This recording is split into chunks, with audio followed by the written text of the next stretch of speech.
Good morning, Chi-Chi. We are walking down a different path this morning. I'm trying to get you a little sleepy. Yeah, I'm looking at you right now. Before we go see Grandma and Grandpa Do, I was thinking about rules in our house and how we go about obeying mom and dad. I hear about families that they kind of set a rule and it's just you obey, rule with an iron fist. And yeah, I mean, rules are put in place to keep order in the home. One thing I'd like to make sure we include with that is that you can always ask about rules. You can always ask us what the reason behind it is, and we'll explain it and make sure that you understand it as best as you can for that age. We try to base things kind of in a Catholic approach. We look at scripture and what it says about a particular subject. Generally, train up a child in where he will go. And we try to understand the verses that talk about child rearing and themes that are useful in development, both for you and within Christianity. Because we want to expose you to Christ as much as possible, and we want you to see clearly who He is and what He's done for us, and what that means, and with our relationship with God. But we also look to reason. We look to reason because when we read things, we don't just understand it right away. What reason means is we have to look at what each thing is saying, because there's always multiple things being said. There's a context to the way things are being said. You have to understand the full picture of what's being said. You have to understand what relates to it, what doesn't relate to it. And you have to take all that information and you have to essentially use that to decide what that means. Now, reason is sometimes tricky. It's something where you can do it by yourself or you can do it with others. And it's always better to be able to collaborate and work with others, because two minds or more are definitely better than one. I guess depending on the mind, but that's for another video. But this is what brings in the third one. Church tradition, what's that mean?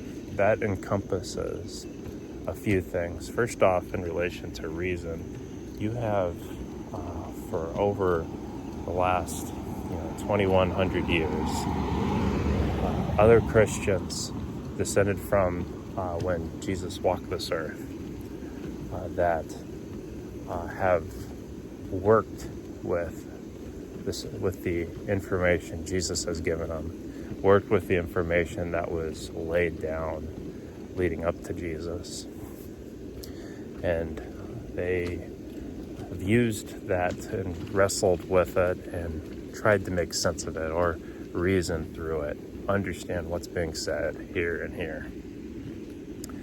And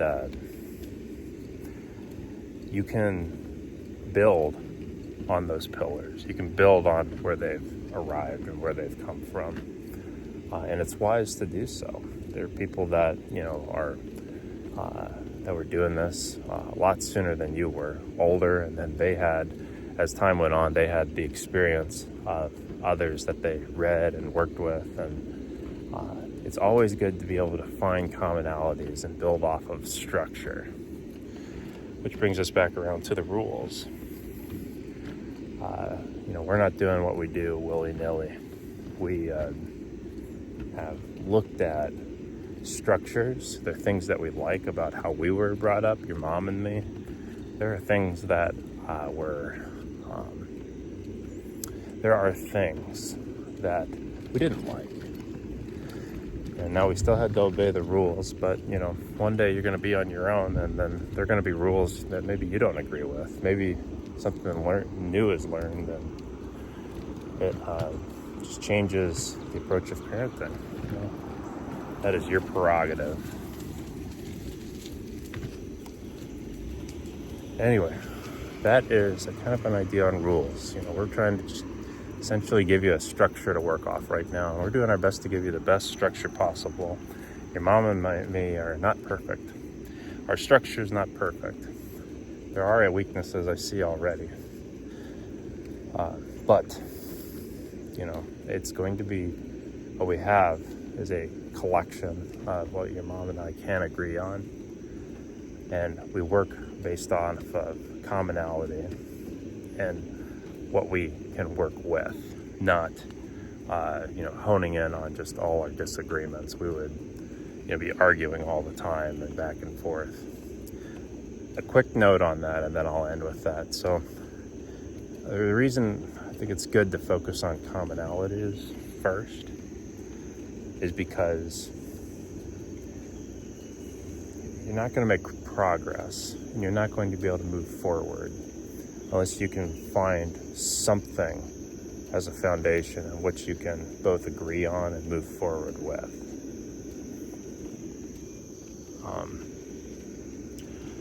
There are, beliefs your mom holds that I don't necessarily agree with. And then there are beliefs I have that your mom doesn't necessarily agree with. We do both agree on Jesus and what that means. God loved you and he gave his son for you. For example, that'd be a commonality, and that's really probably the biggest one we are trying to build our home on. But then there are things we disagree on. Your mom is very passionate about what's something called believer's baptism, and we can talk more about that in another video. Maybe it's whole thing. It's when you come to know Jesus and then you're baptized to profess that faith in public.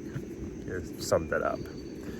I hold to, and not in as a passionate way, because I do think I need to see other things in Christianity in a more holistic way first, but I think that infantile baptism is more advantageous, or more advantageous just meaning it makes more sense to me when it comes to exposure to Christ. So I think that fairly represents both. And don't take this video as an explanation for either. The point was to show that we don't agree on everything. But we've built a common ground on something, and we're moving forward on that common ground.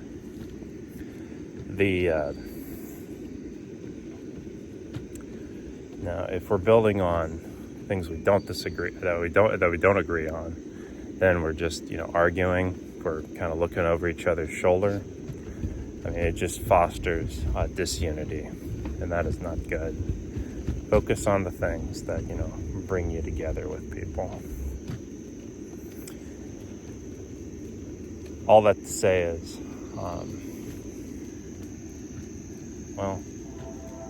thought I had one more thing to say with that, but I can't think of it now, so I'm going to end right there. I love you very much, Chi-Chi. Sorry, this video was so long, but summed up,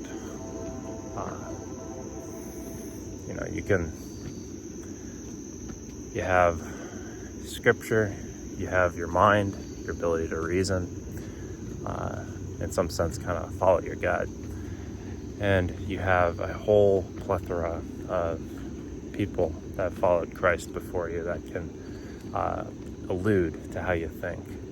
And it's not limited to people of the church necessarily either. It's, if you become a counselor like your mom wants to be, there's a whole plethora of literature, psychological literature, and things you can consider as far as technique, method, and that's a whole history and tradition too. But yeah, summed up, you have great tools to decide how is your life going to be structured and what's going to work, what needs to change. I love you, Chi-Chi, and I believe in you.